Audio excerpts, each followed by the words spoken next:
I'm Aisha, manager at Riverside Plaza Tenants Association. And I'm Dr. Gülnaz. I'm faculty at the University of Minnesota. Gülnaz, can you tell me about the COVID Brain Project? Sure. First of all, thank you for having me.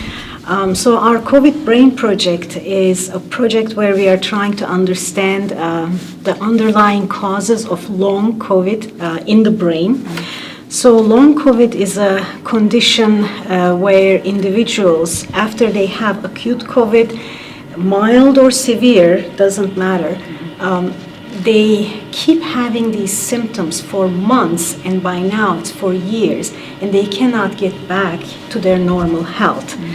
And we still don't understand what are the causes of long COVID, and a lot of the symptoms that people experience are related to the brain.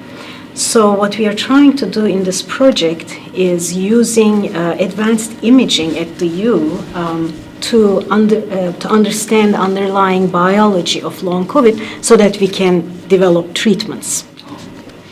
And with this imaging that you're doing, what outcome are you looking for? We are looking at a lot of things. So we do the type of imaging that gives you information not only about the structural changes in the brain, but chemistry, blood flow. So this is the type of information that you don't get from a regular clinical MRI scan at the hospital, because with long COVID, regular hospital type scans don't show anything. So there is a problem. Patients are suffering from these debilitating symptoms. They go to the doctor, and the doctor, because their regular imaging does not show anything abnormal, tells them, oh, it's maybe all in your head and everything is fine with you. So we need to understand what's going on in the brain, looking at the chemistry, blood flow, and other aspects, how different parts of the brain are connected to each other, how they interact with each other.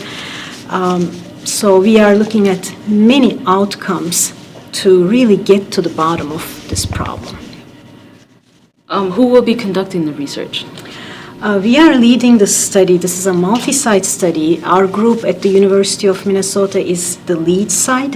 Then we work with colleagues at Mayo Clinic, Houston Methodist, Johns Hopkins University, and MGH, General Hospital in Boston, Harvard University.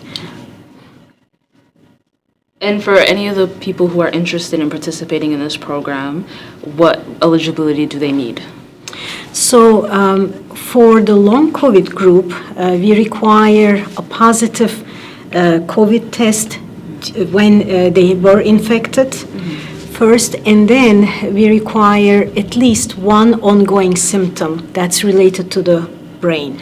So this can be brain fog, severe headaches, fatigue, memory issues, psychosis, etc.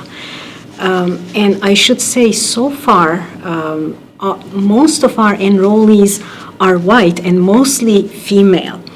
And this is very problematic because when we try to develop treatments, we don't want treatments that are only good for the white female population. And this is an important reason why I'm talking with you. We would like to be more representative. We would like to have the cohort of our study more representative of our community and include underserved individuals, because we know that at least acute COVID affected underrepresented, underserved minority groups much more than white individuals. Underserved individuals were 2 to 3 times more likely to be hospitalized.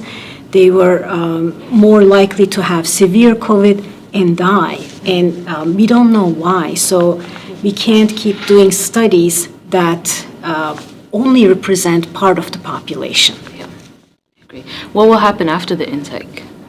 After the participants? What participants need to do is they receive an MRI scan. It is just like the MRI scanners, this tube cylinder that you lie in still for over an hour. So the scanner is the same, but the length of the imaging is longer than a usual clinical scan. So if you're claustrophobic, this is not for you. But if you are not claustrophobic, if you're okay to get MRI scans, you would be a good candidate. And we have a blood draw. We do some health surveys. There's a neurological exam. Overall, it takes about half a day at the U campus, and then we have a 1-hour-long cognitive exam that's done online over Zoom. And so we are collecting the first visit data, baseline data now, and we will be enrolling into February, March of 2024. And then 2 years later, we will follow up the participants with the same procedure. So half a day at the campus, and then 1 hour over Zoom. In between those, we check up on our participants every 3 months over a phone call, but they don't need to come to the university. Lastly, where would the students get the results of the study after? So we will be publishing the results. In terms of sharing the results with participants, for example, we do share the antibody results from the blood assays. If the participants are interested, we can share the structural images with them. But we do collect a lot of data, and all of it we are not sharing directly with participants, but we will be sharing them through publications and newsletters. And I should also mention, we do reimburse for that half a day, for the time of our participants. So there are no out-of-pocket costs. We provide transportation to the U. So we try to make it easy for our participants, because half a day is a time commitment. Yeah. Half a day is a time commitment. Yeah, that's really nice. Well, thank you so much, Gulino, for being here and telling us more about the COVID Brain Project. Thank you so much for having me.